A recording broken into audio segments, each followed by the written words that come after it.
안녕하세요. 방크 10년차 회원 김현종입니다. 오늘은 10월에 핫이슈가 되었던 프랑스 국립인류사 박물관인 케브랑리 자크 시락 박물관의 한국 관련 오류 시정 과정을 이 영상에서 최초로 공개하고자 합니다. 아마도 이 뉴스를 보신 적이 있을 겁니다. 방크에서 프랑스 파리의 케브랑리 박물관에 한국 관련 오류 시정을 요청했는데 박물관 측에서 시정을 거부했다는 내용의 오마이뉴스 기사입니다. 화면에 보이는 기사는 지난 10월 2일 추석 연휴 중에 네이버 다음 포털 사이트에 소개된 것이며 보시다시피 수천 개의 댓글과 좋아요를 받았습니다. 또한 다음 포털 메인 네이트뉴스 1위를 했으며 다수의 언론에서 이 문제를 다루었고 전 국민적으로 많은 관심을 받았던 기사입니다. KBS 예능 투페이스, 프렌치 호떡, 프랑스 여자 로어, 유튜브 채널 등 이외 여러 유튜브 채널에서도 케브랑리 박물관에 대해서 다루었으며 인사이트 인스타그램에도 7,000개 이상의 하트를 받았던 내용입니다. 케브랑리 박물관의 한국 관련 오류가 왜 이렇게나 많이, 그것도 한국에서뿐만 아니라 프랑스인들에게도 관심을 받았을까요? 방금 전에 그 오류 시정 과정을 최초로 공개하겠다고 말씀드렸는데 그 전에 우선 이곳 케브랑리 박물관은 어떤 곳인지에 대해서 잠시 알아보고 가도록 하죠. 케브랑리 자크 시락 박물관은 프랑스 파리 에펠탑 옆에 위치하고 있는 프랑스 국립인류사 박물관입니다. 케브랑리 박물관은 비유럽 지역의 30만여 점이 넘는 유물들과 작품들을 전시하는 곳입니다. 전 세계 각국에서 매년 130에서 150만 명 정도가 방문하는 매우 유명한 박물관으로 프랑스의 박물관 중에서 매년 네 번째로 가장 많은 방문자 수를 기록하고 있다고 합니다. 여기 박물관 소개에 보시면 프랑스의 문화부와 고등교육부의 공동관리하에 있는 국립박물관이라고 프랑스어로 소개되어 있습니다. 케브랑리 박물관에 방크에서 한국 관련 오류 시정 사안을 보냈는데 이와 같이 박물관 측에서 오류를 시정하지 못하겠다는 답변을 받았습니다. 방크 회원인 제가 이 사건에 대해서 소개해드리는 이유는 바로 제가 시정 사안을 직접 작성해서 발송했고 그에 대한 답변을 받았기 때문이죠. 언론과 미디어에서는 이 사건이 방크가 끝내 10개월 만에 시정 못하겠다는 답변을 받았다고만 소개되어 있습니다. 그 시정 사안을 어떤 경위에 작성했고 그 과정에서 제 머릿속을 스쳤던 생각들과 발생했던 일들은 오로지 저만 알고 있는 이야기이지요. 그 과정 전반을 방크 유튜브 채널을 통해 여러분들께 소개해드리고자 합니다. 우선 이 사건이 어떻게 흘러갔는지를 대략 말씀드리면 다음과 같습니다. 2019년 작년 10월 말에 프랑스에 계신 한 분께서 방크의 케브랑리 박물관의 오류를 제보하셨습니다. 이후 저희 방크 회원 중 한 분께서 2달 후인 12월에 파리에 갔을 때 이 오류를 직접 확인하셨죠. 그리고 방크 회원들께서 이에 대해 시정을 요구하는 이메일을 수차례 보냈음에도 박물관은 일체히 무시했습니다. 그러다가 제가 올해 9월에 방크에서 다시 인턴을 하게 되었을 때 케브랑리 박물관 건에 대한 시정 활동에 착수하게 되었습니다. 이틀에 거쳐 사안을 작성하고 발송했는데 놀랍게도 5일 만에 박물관의 아시안 컬렉션 큐레이터로부터 답장을 받았습니다. 제가 요구한 내용 모두에 대해 시정을 할 수 없다는 답변이었죠. 이때가 추석 연휴가 시작되는 9월 30일이었는데 잠자리에 들기 전에 답변 메일을 받고 많이 화가 났었죠. 답변이 너무나도 어처구니 없고 말이 나오지 않을 정도로 당황스러웠기에 한 10분 정도 멍 때리다가 연휴임에도 불구하고 방크 단장님께 연락을 드렸습니다. 그리고 그 다음날 방크 페이스북에 그간 사건에 대해서 소개하는 글이 올라갔습니다. 이를 오마이뉴스의 김경련 기자님께서 추석 연휴임에도 불구하고 10월 2일 금요일에 기사를 작성해서 보도해 주셨는데 놀랍게도 이 뉴스가 아까 보신 것처럼 다음과 네이트 뉴스 1위를 했었습니다. 많은 국민들께서 이 소식을 듣고 직접 답장 메일을 받은 저처럼 분노하셨던 것 같습니다. 어떻게 보면 참 놀라웠어요. 이 사건에 대해 국민들의 많은 관심을 받게 될 줄 저도 몰랐기 때문이죠. 긴 추석 연휴 기간 동안 이 기사가 많이 회자되었나 봅니다. 바로 다음 주 월요일인 10월 5일 방크 사무실에서 일을 하는 중이었는데 사무실에 오후 5시쯤 국제 전화가 한 통 걸려왔습니다. 주 프랑스 대한민국 대사관과 주 프랑스 한국문화원 측에서 이 사건에 대한 소식을 접하고 방크 사무실에 협조를 구하는 연락을 한 것이었죠. 한국 시간 오후 5시쯤이었으니 프랑스는 월요일 오전 9시 10시경이었을 것입니다. 이 연락을 받은 것 또한 놀라운 일이었죠. 주 프랑스 대한민국 대사관에서 한국의 NGO 민간단체 방크에 긴 연휴 끝에 출근하자마자 연락을 취했다고 볼 수 있기 때문이죠. 대사관 측에서 케브랑리 박물관 측과의 면담을 통해 오류를 시정할 수 있도록 하겠다고 저희에게 알려주었습니다. 저희는 대사관 측에 제가 작성했던 시정사안 영어 원본과 한글 번역본을 전달했으며 대사관 측은 파리 현지 상황 추이를 지속적으로 공유하겠다고 했었습니다. 주 프랑스 대한민국 대사관뿐만 아니라 프랑스 현지의 한인단체들도 함께 움직이기 시작했습니다. 9월 30일 답변을 받은 날부터 추석 연휴가 끝날 때까지 저는 무엇을 했었는가 하면요. 제가 현재 방크의 글로벌 청원팀에서 활동을 하고 있는데 제가 처음 발송했던 서한의 내용을 박물관 측에서 거절했을 경우를 대비해서 그 차안으로 글로벌 청원을 준비하고 있었습니다. 글로벌 청원에 대해서는 이후에 다루도록 하겠습니다. 10월 6일 화요일에 글로벌 청원을 시작했고 일주일도 안 돼서 전 세계에서 1000여 명이 글로벌 청원에 참여했습니다. 그 다음 주인 10월 12일에 대사관 측은 대사관 홈페이지와 페이스북을 통해 박물관 측이 게시한 오류가 파리 시간 기준 7일에 삭제되었다고 공식 발표했습니다. 10개월 동안 침묵하던 프랑스 케브랑리 박물관은 불과 2주 만에 움직였고 문제가 되는 지도를 삭제함으로써 큰 불길을 잡을 수는 있었다고 봅니다. 대사관 측에서 삭제 전과 후를 비교하는 사진을 찍어서 저희 방크에 보내주었고 14일에는 글로벌 청원에 참여한 분들에게 현재의 시정 상황을 설명하고 안내하는 업데이트 글을 작성해서 발송했습니다. 한국을 중국의 속국처럼 표기하고 동해를 일본해로 표기한 지도가 삭제되었지만 저는 아직 오류가 완벽하게 해결된 것은 아니라고 생각하는데요. 왜냐하면 그 지도를 대체할 정확한 정보를 담은 지도를 박물관 측에서 아직 게시한 것이 아니기 때문이죠. 이에 대해서도 이따가 얘기해보고자 합니다.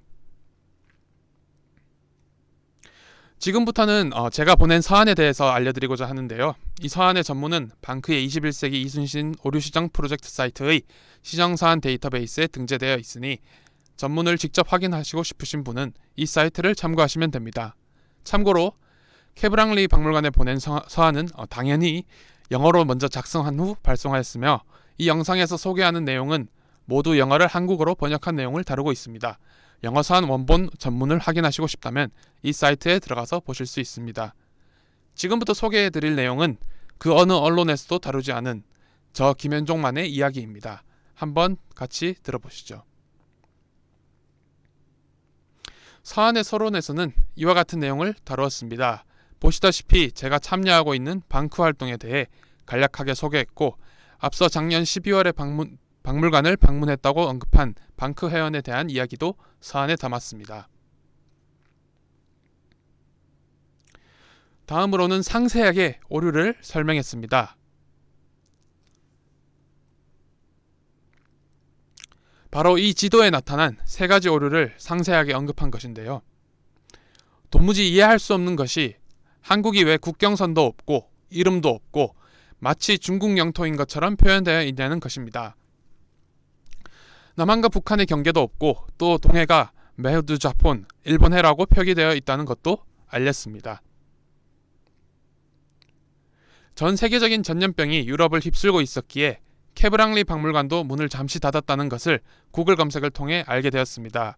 그러다가 6월에 다시 재개관을 했는데 그 당시에도 아직 저 지도가 그대로 박물관에 남아있다는 것을 확인하게 되었습니다. 이미 10개월 전부터 방크 회원들이 서한을 보냈는데도 박물관 측은 전혀 답장하지 않았다는 것에 대해서도 언급했죠. 혹자는 이 지도가 그렇게 큰 문제인가 라고 생각하는 사람도 있을 수 있다고는 봅니다. 심지어 한국인이더라도 말이죠. 제3자인 외국인 입장에서 이 문제의 심각성을 알 수 있게끔 설명하는 것이 중요하다고 저는 판단했습니다. 한국에 대해서 제3국의 외국인에게 알릴 때 역지사지의 사례를 보여주면 꽤나 효과적이라고 생각합니다. 그렇기에 상대방 국가에 대해서 기본적인 지식을 알고 이를 활용할 수 있으면 좋은 방법일 것입니다. 만약 한국의 한 박물관에서 독일의 의복에 대해 소개하는 전시에 프랑스 국경을 지우고 독일 영토처럼 표기한다면 그 전시회를 관람하는 프랑스인은 어떻게 반응할까요? 매우 당황스러워할 것입니다. 누구나 당황스럽겠죠. 자랑스러운 자신의 나라가 다른 나라의 영토로 표기되어 있으니까 말이죠. 또한 프랑스는 제가 어릴 때 배울 적 자유, 박애, 평등을 상징하는 국가이며 시민혁명을 통해 세워진 국가라는 것을, 한국은 일제강점을 겪고 민족 분단의 아픔을 겪었음에도 시민들이 민주화를 이루었다는 점에 빗대어서 설명했습니다. 그렇기에 한국인이라면 누구나 당황스러워할 만한 이 오류를 프랑스 국립인류사박물관이 내버려 둔다면 한국과 한국인을 무시하는 것처럼 보일 수 있다고 서술했습니다. 동해가 일본해로 표기되어 있는 것에 대해서도 설명했습니다. 사실 참 안타까운 것은 많은 한국인들이 일본해가 잘못된 표현이라는 것을 알면서도 그 이유가 무엇인지, 일본해가 잘못된 근거는 어떤 것들이 있는지에 대해 설명할 수 있는 분들이 별로 많지 않다는 것입니다. 저도 서한을 작성해서 보낼 때 이 동해 표기의 정당성을 어떤 방식으로 표현할지 항상 고민하는데 나름의 방법을 찾았습니다. 동해라는 명칭을 사용하여야 하는 정당성에 대해 저는 정치외교학을 공부한 학생의 입장에서 서술한 것이죠. 여기 이 링크는 방크 회원이시라면 한 번쯤 들어가 봤을 만한 방크의 동해 사이트입니다. 한글 사이트는 eastsea.prkorea.com이고 영문 사이트는 yeastsea.prkorea.com입니다. 서한에도 설명되어 있는 것처럼 동해 표기의 정당성에 대해 이 사이트에 잘 설명되어 있으니 꼭 한번 들어가 보시면 좋을 것 같습니다. 저희 방크 회원들이 동해 표기를 이끌어낸 돌린 킨더슬리, 월드아틀라스.com, 내셔널 지오그래픽의 예시를 소개했습니다. 또한 미국 뉴욕주에서도 앞으로 교육과정에서 동해를 포함하기로 했음을 밝혔습니다. 동해와 일본의 두 명칭 모두가 포함되어 있고 뉴욕주에서 한국과 일본의 역사를 배울 때 동해 지역에 관한 민감성과 역사적 문제에 대해서 배우게 되었다는 내용을 서술했습니다. 추가적으로 저의 다른 시정활동도 소개했습니다. 이 사건은 작년 10월에 있었던 일로 호주 정부에서 운영하는 보훈부 사이트에서도 동해가 일본해로 단독 표기되어 있었고, 이 오류가 저의 시정활동을 통해 동해 일본해로 병기로 시정되었다는 것을 알리는 내용이었습니다.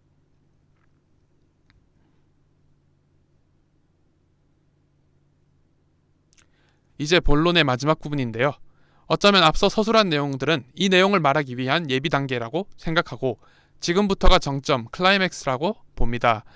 이틀에 거쳐 서한을 작성하고 발송했다고 아까 말씀드렸는데 그 기간 중에 이 박물관의 특징과 성격 등에 대해서 조사하고 서한에 녹여내고자 한 것도 그 시간 동안 했던 일 중 하나입니다. 케브랑리 박물관이 문화관의 연결다리를 만들기 위해 설립되었다고 하는 내용은 케브랑리 박물관 홈페이지에서 발췌한 내용입니다. 여기 중간에 보시면 Creating Bridges Between Cultures 라고 되어 있죠. 도둑이 제발저리다 라는 말이 있듯이 분명히 문화관의 연결다리를 만들기 위한 박물관이라고 명백히 보여주고 있음에도 불구하고 박물관이 이와 같이 명백한 오류를 방치해서는 안 된다고 지적을 한 것이지요. 또한 사립박물관도 아니고 아까 설명드린 것처럼 국립박물관이기에 이를 방치하면 프랑스 정부의 잘못으로 보일 수도 있다는 것을 강조하며 경고했습니다. 동해 표기에 대해서도 케브랑리 박물관은 널리 알려져 있고 영향력이 있는 박물관이기에 한쪽의 이야기만 듣고 편견을 가지고 동해 문제를 바라보아서는 안 된다는 것도 강조했습니다. 마침내 서한의 결론 부분입니다. 여기서는 제 경험이 또한 포함되어 있는데요.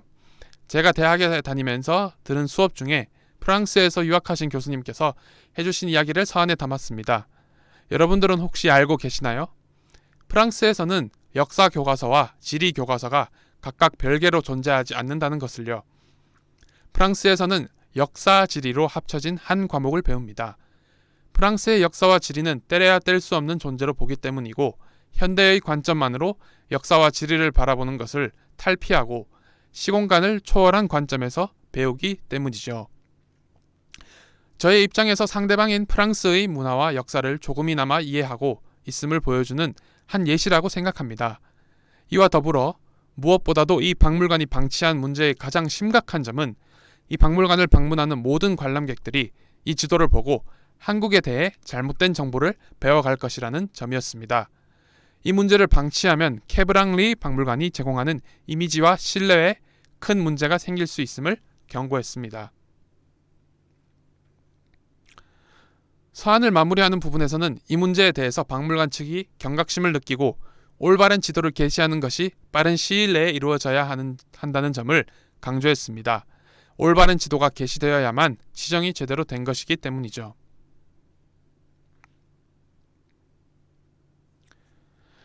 신기하게도 불과 5일 만에 케브랑리 박물관의 아시아 컬렉션 큐레이터로부터 답장이 왔습니다. 그간 10개월 동안 반응 하나 없었는데 말이죠. 근데 이미 이 소식을 뉴스를 통해 접한 분들은 아시겠지만 정말로 말도 안 되는 답장을 받았습니다. 추석 연휴 첫날에 이 답변 메일을 확인했는데 너무 어처구니가 없어서 10분 동안 말을 못할 정도였죠. 제가 제시한 모든 논거에 대해서 시정을 거부한다는 답장이었습니다. 첫째로 한국의 경계가 잘못되어 있는 것에 대해서는 미안한데 다른 큰 지도에는 정확하게 표기되어 있으니 결국은 시정할 수 없다고 말을 하더라고요. 정말 어이가 없는 것은 작년 12월에 저희 방크 회원이 파리에서 직접 오류를 확인했을 때 다행히도 비교 대상 또한 사진으로 찍어 사실을 증거로 남겨주셨습니다. 그의 한 예시로 인도의 의상이 전시된 곳에는 파키스탄의 의복이 전시되어 있지 않음에도 불구하고 그 지도에 파키스탄 국명과 경계를 표기하였다는 것이죠. 무엇보다도 한국의 국경이 표기되어 있지 않다는 것을 오류라고 알고 있으면서도 고칠 수 없다고 한 것이 매우 괘씸했습니다. 두 번째로 일본해에 대해서는 제가 동해 표기의 정당성에 대해 설명하는 근거 자료가 들어있는 방크 사이트를 안내하고 동해를 사용하기로 한 출판사, 세계지도 제작업체, 온라인 지도 제공 사이트를 언급했고 뉴욕주의 예시도 들었는데 모든 주장을 한 문장으로 정리시켜버리더군요. 일본해가 국제적인 이름이니 바꿔줄 수 없다고 말이죠. 지금까지 내용도 정말 어이없고 화가 나지만요. 전 이 마지막 문장이 가장 기분 나빴습니다. 하곤 했다, used to 라고 하면서 심지어 영구 전시관에 한국 의상을 전시하곤 했다는 말은 지금은 전시하고 있지 않다는 표현이죠. 그러면서 미래에 자기 박물관에서 한국 전시를 할 수 있길 바란다고 하네요. 이러한 오류를 방치하면 프랑스의 책임으로 보일 수 있다고 위기감을 부여하고자 했는데 이 답변을 보낸 큐레이터가 평소에 얼마나 한국과 한국인을 경시하는 생각과 태도를 갖고 있었는지 참 상상이 잘 안 될 정도였죠. 앞서 공개한 서한 전문을 통해 보셨겠지만 그렇게나 공을 들여서 A4 용지 4페이지를 꽉 채운 서한을 보냈는데도 저렇게 무시하는 답변을 하다니 참. 한국 국경 표기 오류에 대해서는 법과 사실의 측면에서, 동해 표기 오류에 대해서는 학문과 정당성의 측면에서 문제에 대해 조목조목 밝혔는데 저런 식의 답변을 받았기에 이 영상을 찍는 이 순간에도 답변을 받았을 당시의 분노가 떠오르려고 하네요. 이전에 제가 출연한 독도 동해 영어로 시정서한 작성 비법 유튜브 영상에서도 언급한 것처럼 저는 서한을 작성하고 발송하고 답변을 받는 과정 또한 소통의 과정이라고 생각합니다. 서한을 받을 사람 입장에서 생각하고 정중하고 진심 어린 표현을 서한에 녹아내리고자 많은 노력을 하고 그 서한의 논리와 설득력을 갖춘다면 시정하고자 하는 진심이 통할 것이라 항상 생각해왔고 그렇게 시정 활동에 임했었습니다. 그런데 국립박물관 큐레이터가 이런 식의 말도 안 되고 저의 주장과 의견과 권고를 완벽히 무시하는 답변을 보냈다는 것이 참 헛웃음밖에 나오지 않았습니다. 아까 보여드린 타임라인으로 돌아와서 말씀드리자면 지금까지는 저 자신만의 이야기였습니다. 이제부터는 저 자신만의 이야기가 아니라 의식을 가진 우리 국민들의 이야기에 대해서 소개하고자 합니다. 짧고도 긴 2주 동안 긴박하게 이루어졌던 시정활동인데요. 아까 타임라인을 설명할 때 이후에 말씀드리겠다고 했던 글로벌 청원에 대해서 잠시 소개해드리고자 합니다.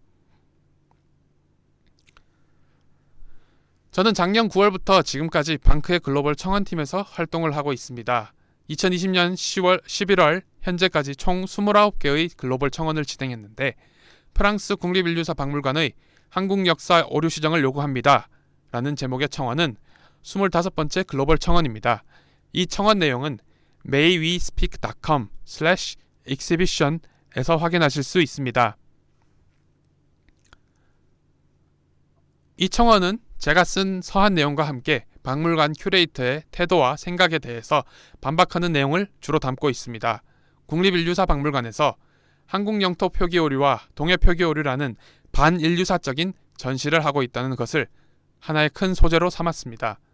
한국 영토 표기 오류에 대한 시정 거부 이유에 대해서는 그 주장이 사실과는 다름을 밝혔고, 일본해가 국제적 명칭이라며 시정을 거부한 것에 대해서는 프랑스에서 가장 권위 있는 신문인 르몽드는 지난 2009년부터 일간지와 자매지에 동해와 일본해를 병기하고 있으며, 르 피가로 신문도 동해와 일본해를 함께 표기한 지도를 사용하고 있다는 내용을 포함했습니다.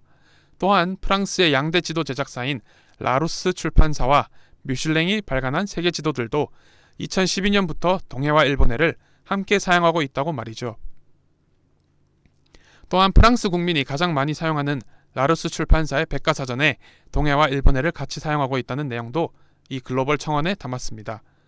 무엇보다도 박물관 측은 일본해가 국제적 이름이라 강조했지만, 방크와 모든 한국인이 20년간 전 세계 교과서, 세계지도, 방송, 외신, 국가정보 사이트 등을 대상으로 일본의 표기의 부당성을 알리며 동해 표기를 되찾기 위해 노력한 결과 2020년 현재는 전 세계 지도에서 40% 이상이 동해를 반영하고 있을 만큼 국제적 기준이 변하고 있다는 것을 글로벌 청원에도 담았습니다. 프랑스를 대표하는 인류사 박물관이라는 명성을 가진 케브랑리 박물관이지만, 인류사적 관점에서 국민 주권의 상징인 한 국가의 영토를 다른 나라의 영토로 표기하여 마치 식민지와 같다는 인식을 주는 것이 얼마나 반인류사적인 문제인지 알아야 한다고 강조했습니다.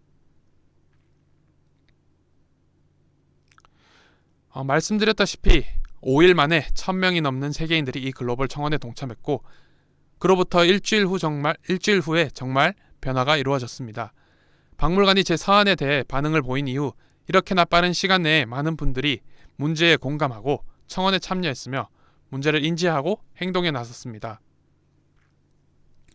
10월 12일 마침내 박물관은 한국이 중국 영토의 일부처럼 표기되어 있고 동해가 일본해로 단독 표기되어 있던 문제의 지도를 삭제했습니다. 케브랑리 박물관의 한국 역사 오류 시정은 글로벌 청원에 참여한 전 세계인들과 방크 청년들, 수많은 한국인들과 전 세계 네티즌들, 프랑스 교민사회, 주 프랑스 대한민국 대사관이 함께 노력해 만든 성과라고 생각합니다. 제가 혼자 시정한 것이 결코 아니며 보이지 않는 곳에서 최선을 다하시는 많은 분들의 노력에 의해 이루어진 것입니다. 하지만 아직 최종적으로 케브랑리 박물관의 오류 시정이 끝난 것은 아닙니다. 박물관 측이 여론에 놀라 비난을 피하기 위해 우선 지도를 삭제부터 한 것일 수 있기 때문입니다. 우리 방크는 지켜볼 것입니다. 박물관이 동북아 지도에 한국의 영토가 선명하게 보여지고 한국의 바다 이름인 동해가 보여질 때까지 이 박물관을 지켜보고 확인할 것입니다. 이렇게 짧고도 길었던 2주간의 이야기에 대해서 소개해드렸습니다. 마지막으로는 이번 한국 오류 시정 사건을 거치면서 제게 와닿았던 점을 함께 공유하고자 합니다. 이 시정 사건은 하나의 이정표로 남을 것입니다. 케브랑리 박물관의 한국 오류 시정 경과를 통해 세상에 존재하지 않던 하나의 새로운 이야기가 만들어졌다고 저는 생각합니다. 언론과 미디어에서는 1년이란 긴 시간 끝에 이뤄낸 방크의 시정 활동으로만 소개되었고, 그 뒤에 숨겨진 세상에 밝혀지지 않은 이러한 이야기가 제게는 있습니다.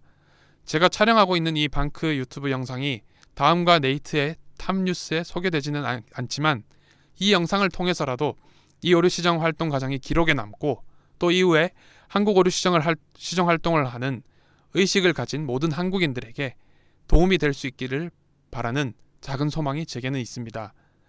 사실 많은 분들이 이런 오류나 상황에 대해 분노하고 넘어갑니다. 분노만 하고 지나가는 분들에 대해 그 마음을 이해합니다. 이 사건에서 제가 가장 분노했다고 자부할 수 있기 때문이죠.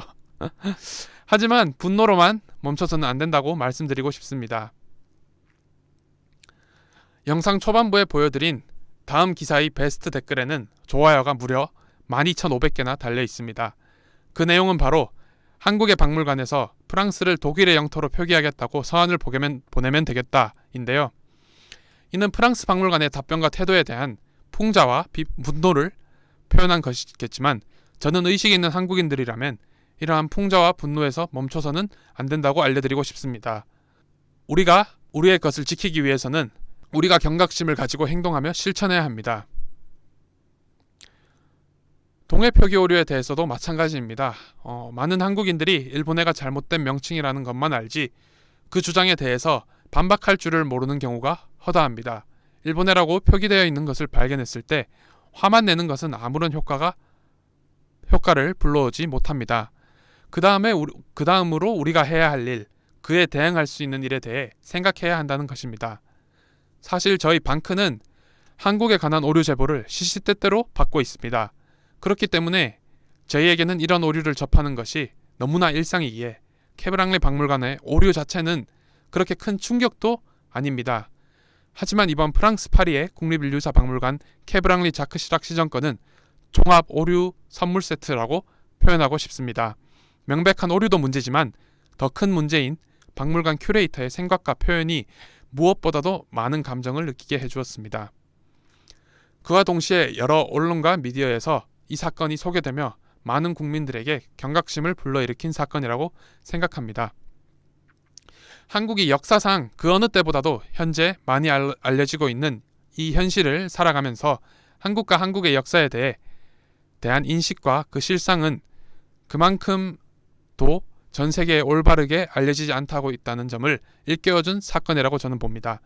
BTS, 블랙핑크 등의 K-팝과 킹덤과 같은 K-드라마가 전 세계적으로 선풍적인 인기를 끌고 있지만 한국의 진면목과 문화, 역사, 지리 등에 대해서 외국인들이 바로 알지 못하고만 있다면 만약 K-팝과 K-드라마의 그 인기뿐이라면 얼마나 안타깝고 비참할까요? 저는 지금이 기회라고 생각합니다. 역사를 바르게 인식하고자 하는 개개인들의 작은 염원이 모여 진정한 변화를 가져온다고 저는 자신있게 말씀드릴 수 있습니다. 전 세계 한류 팬이 1억 명이라고 합니다. 한국에 관심을 가진 외국인들이 그렇게나 많습니다. 그들에게 독도와 동해를 넘어서서 한국인의 생각, 우리의 역사, 우리의 의식, 우리의 정체성에 대해서 알릴 수 있는 아주 좋은 기회입니다. 저희 방크에서 진행하고 있는 글로벌 청원을 활용하는 것이 외국인에게 한국에 대해서 알릴 때 좋은 수단 중 하나라고 생각합니다.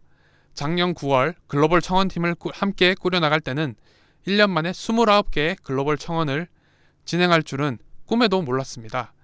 그만큼 우리가 함께 생각해보며 해결해 나가야 할 문제가 많다는 것이지요. 글로벌 청원을 통해 한국을 세계에 알리면서 동시에 전 지구적 문제들을 세계인들과 함께 논의하고 해결하고자 하는 의지가 저희 글로벌 청원들에 담겨 있습니다. 방크의 글로벌 청원을 참고해 주시기 바랍니다. 프랑스의 국립박물관의 큐레이터가 제게 보낸 답장이 나비 효과를 일으켰듯이 여러 전 지구적이며 사회적 문제에 대해 우리의 입장을 단 한 명의 외국인에게라도 제대로 알릴 수 있다면 그 파급 효과가 얼마나 커질지는 아무도 모르는 것입니다. 제가 방크 활동을 10년간 하면서 느낀 바이자 일상 속에서 행동하며 실천함으로써 우리의 것을 알릴 수 있는 방법을 딱 한 가지 말씀드리면서 이 영상을 마치고자 합니다. 주위에 한국에 관심을 가지는 외국인 친구 혹은 동료에게 한국에 대해서 어떠한 것이든 올바르게 알리며 서로에 대해 이해해 나가는 것은 우리가 조금만 준비되어 있다면 누구나 충분히 할 수 있다는 것입니다. 역사를 바르게 인식하고 알리고자 하는 개개인들의 작은 염원이 모여 주변 사람들과 함께 이 세상에 진정한 변화를 가져올 곳입니다. 감사합니다.